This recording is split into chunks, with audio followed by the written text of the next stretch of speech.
কারণ আওয়ামী লীগের শেখ হাসিনা বাংলাদেশ থেকে পালিয়েছে, কিন্তু তার প্রেতাত্মারা কিন্তু পালায় নাই। আজকে আমরা দেখছি প্রশাসন থেকে শুরু করে, পুলিশ থেকে শুরু করে, সচিবালয় থেকে শুরু করে সব জায়গায় আওয়ামী লীগের ঘাপটি মারা এবং ভারতের প্রেতাত্মারা ঘুর ঘুর করে বাংলাদেশ অরাজকতা করার চেষ্টা করছে। আমরা শুনতে পেয়েছি তারা নাকি জানুয়ারি এবং ফেব্রুয়ারিতে বাংলাদেশ দখল নেবে। তাদেরকে বলতে চাই, আমরা গত 17 বছরে আমাদের জীবনের তাজা রক্ত দিয়ে রাজপথে ছিলাম, আর ভবিষ্যতে আমরা রাজপথে থাকবো, চুরি করে থাকবো না। যেখানে আওয়ামী লীগের অপকর্মের থাকবে সেখানেই আমাদের প্রতিবাদ থাকবে। আজকে শেখ হাসিনা, এই গণহত্যাকারী শেখ হাসিনা দিল্লিতে মোদির কোলে বসে বাংলাদেশ নিয়ে ষড়যন্ত্র করছে, মোদি তাকে সমর্থন দিচ্ছে। আমরা মোদিকে বলতে চাই, বাংলাদেশের মানুষ সবসময় বিপ্লবী এবং সাহসী। আপনার আগ্রাসনকে লাঠি মেরে 5 আগস্টের দাঁড়িয়ে আপনার কোলে দিয়েছি, আবার আপনি কোলে তুলে বাংলাদেশের বিরুদ্ধে ষড়যন্ত্র করছেন। বাংলাদেশের মানুষ এটা মেনে নেবে না। আমরা অন্তর্বর্তী সরকারকে বলতে চাই, ডক্টর ইউনূস একজন বিশ্ববিখ্যাত মানুষ, তার ডাইনে এবং বামে ভারতের এবং আওয়ামী লীগের প্রেতাত্মারা ঘোরাঘুরি করছে, তাকে রাষ্ট্র চালাতে দেবে না।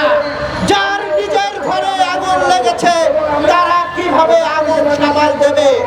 আমরা মনে করি যেখানে আমাদের ভয়, এই সচিবালয় যারা আগুন লাগিয়েছে তারা অন্তর্বর্তী সরকারের প্রধান যিনি যমুনা ভবনে থাকেন সেখানেও কিন্তু আগুন লাগাতে পারে। কাজে অচিরেই যদি নির্বাচিত সরকার না আসে তাহলে এই ভারত এবং আওয়ামী লীগের প্রেতাত্মারা বাংলাদেশে অরাজকতা করার চেষ্টা করবে। বন্ধুরা, আমরা 5 আগস্টের পর থেকে দিল্লির যে ষড়যন্ত্র, দিল্লির যে হুঙ্কার, সেই ষড়যন্ত্র এবং হুঙ্কারের যেই বাস্তবায়ন, সেই বাস্তবায়ন আমরা দেখতে পেলাম সচিবালয়। আমরা দেখতে পাচ্ছি দিল্লিতে বিজেপির নেতৃবৃন্দ বাংলাদেশ নিয়ে কটূক্তি বক্তব্য দিচ্ছেন।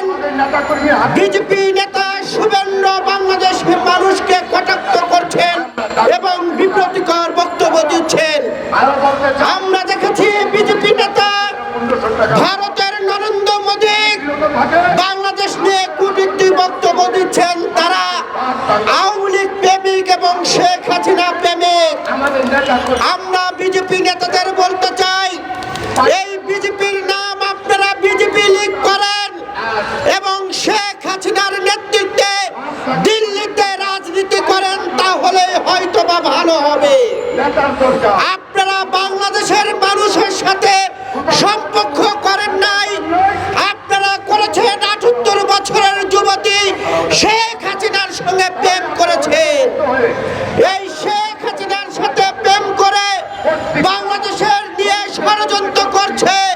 দিল্লিতে বসে এই নরেন্দ্র মোদী এবং বিজেপির নেতারা তার ধারাবাহিকতায় বাংলাদেশে তারা ষড়যন্ত্র করছে এবং অরাজকতা করার চেষ্টা করছে। আপনারা দেখেছেন এই সচিবালয় আওয়ামী লীগের ঘাপটি মারা দালালদের রেখে যারা রাষ্ট্র পরিচালনা করছেন তারা বিপদে পড়বেন, এটাই স্বাভাবিক। আমরা গত 4 মাসে বারবার বলছে আওয়ামী লীগের ঘাপটি মারা এই দালালদের রেখে কখনো রাষ্ট্র সংস্কার করা সম্ভব না। তার প্রমাণ আমরা দেখেছিলাম আনসার লীগ এই সচিবালয় ঢুকে অরাজকতা করার চেষ্টা করেছিল। আমরা দেখেছিলাম ইসকন লীগ নামে তারা রাস্তায় অরাজকতা করার চেষ্টা করেছিল। আমরা দেখেছিলাম বিশ্ব ইস্তেমায় ছাত্রলীগ নামে তারা অরাজকতা করার চেষ্টা করেছিল। তারা সমস্ত জায়গায় ব্যর্থ হয়ে এখন তারা মসজিদ, মন্দির, গির্জা এবং সচিবালয় এবং সরকারের গুরুত্বপূর্ণ ভবন তারা বেছে নিয়েছেন। আমরা অন্তর্বর্তী সরকারকে বলে দিতে চাই, আওয়ামী লীগের ঘাপটি মারা দালালদের রেখে আপনারা রাষ্ট্র পরিচালনা করতে পারবেন না, তার প্রমাণ সচিবালয়। এই সচিবালয় গত 17 বছরে শেখ হাসিনার আঁচলের তলে থেকে যারা দুধ মধু কলা খেয়েছেন তারাই এই সচিবালয় আগুন লেগেছে।